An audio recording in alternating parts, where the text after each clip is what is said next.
So Pete'll be the timer, and where's our bell? And this is just to keep us on track. Okay. So Pete, we're gonna give him how many? 2 minutes each. 2 minutes each. Wait.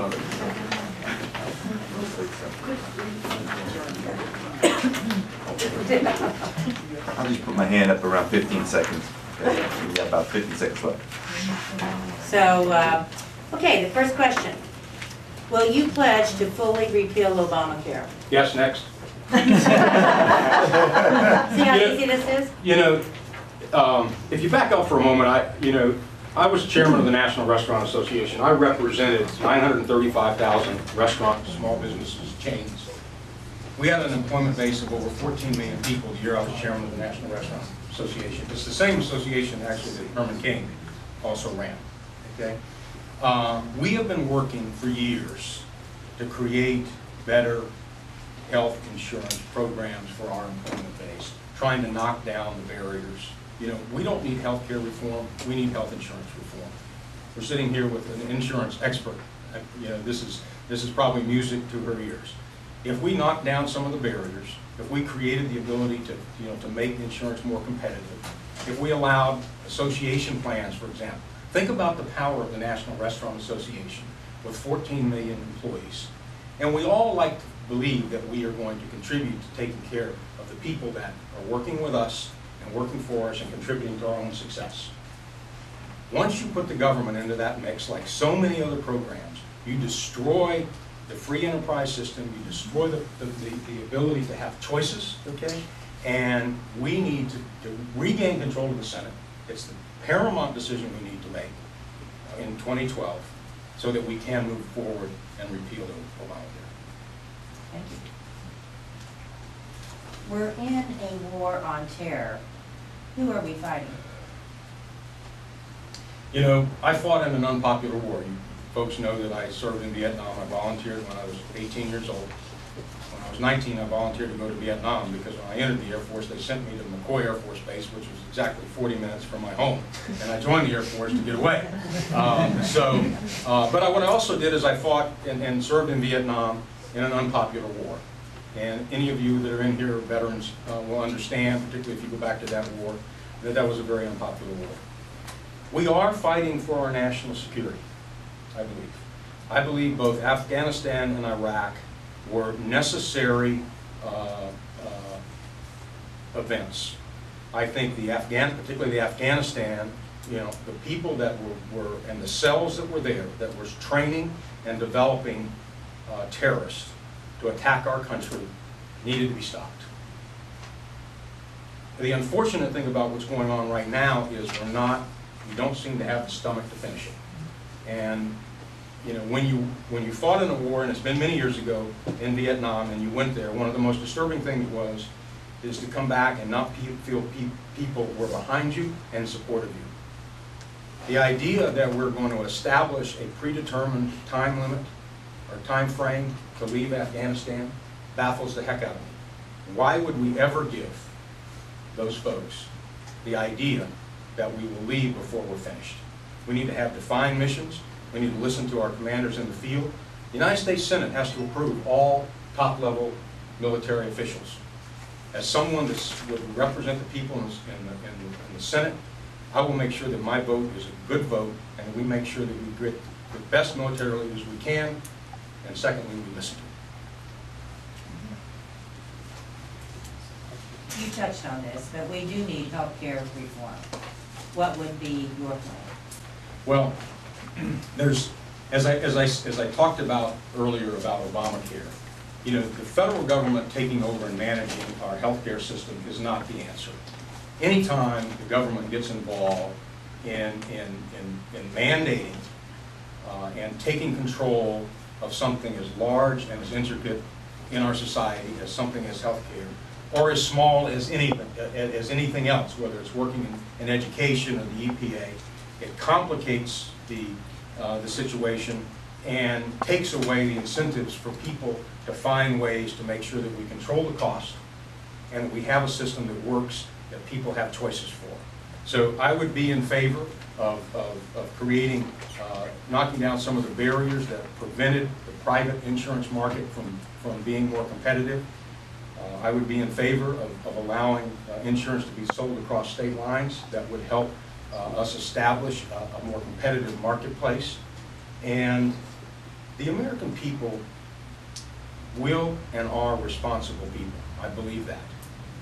We have taken away the incentives for people to be responsible by creating these mandated entitlement programs, whether they be a mandatory health care program or some type of mandatory entitlement program that is not funded and is not created, that will generate the type of success in controlling the cost and making sure that we all have the choices we need and we want.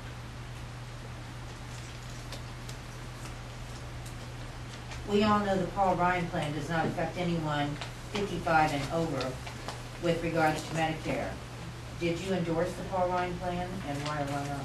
I did endorse the Paul Ryan plan. It was the only plan that actually had a chance, in my mind, of working.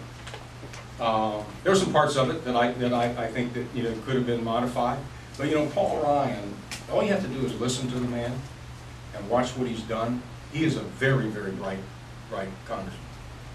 He understands this better than almost anyone. I think that what happened last week is a clear indicator that not only does he understand it, but he was able to craft a plan that Congress, if it had supported it and the Senate would have got behind it, would have avoided the downgrading of our national credit last month. So I very much supported the Paul Ryan plan, and I believe that if we continue to make progress, which I believe we will, as we move closer to the election and certainly post-2012, that you will see many elements of the Paul Ryan plan actually make it into law. Because we do need to turn around this national debt. If we can't turn this thing around, we're on a track that we all know is unsustainable. It's not acceptable. We can't go there. We can't put our country $20 trillion in debt, and that's the road we're on if we don't make changes. What do you think is the biggest problem with our economy, and what actions would you propose? There's a couple of things that are really creating barriers for capital to go to work. As someone that's created and worked with companies that created over 40,000 jobs, I understand what makes a business person take risks. What makes someone like Barbara see the demand for her product or service and go out and add 2 or 3 employees to her staff. Okay? You want to know, what the future, some idea what the future looks like. If you want to know why the stock market rebounded 450 points today, folks know that? Came out. You know why it happened? They cut the interest rates. No, they didn't cut them. They said they weren't going to change them for 2 years. They created certainty through the Federal Reserve. And that's the best decision they made, which was no decision. What they said was, regardless of what happens for the next 2 years, we're not changing anything. Okay?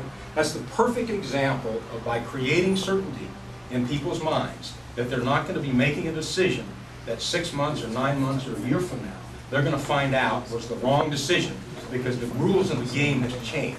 Okay?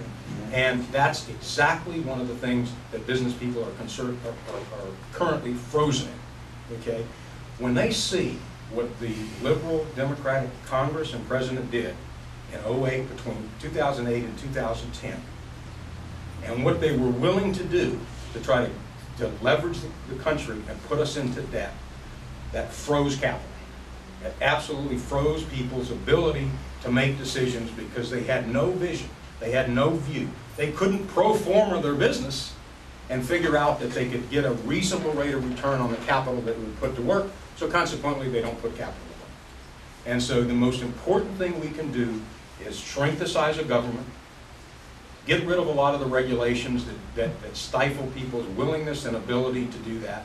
Some of you may have heard of my Main on Main initiative. Okay, I've got to go to the time zone. I want to talk about Miller on Main Street, okay? Would you sign a pledge that you will not support any form of fixed rail public transportation? You know, I have a very simple statement. I don't build restaurants where people don't eat out, and I wouldn't build trains where people don't ride trains. It's as simple as that, okay? Not hard to understand, right? Okay? And listen, there's a lot of business people, because I come from Winter Park, Florida, there's a lot of business people in Florida that hear me say that and they just cringe, okay? Most of them own land up and down this rail system, you know, so I got that gig. I understand that, okay? Infrastructure work is important to our country, okay? Priorities right now are more important. How can we be shortchanging our education in local schools? How can we be shortchanging and threatening?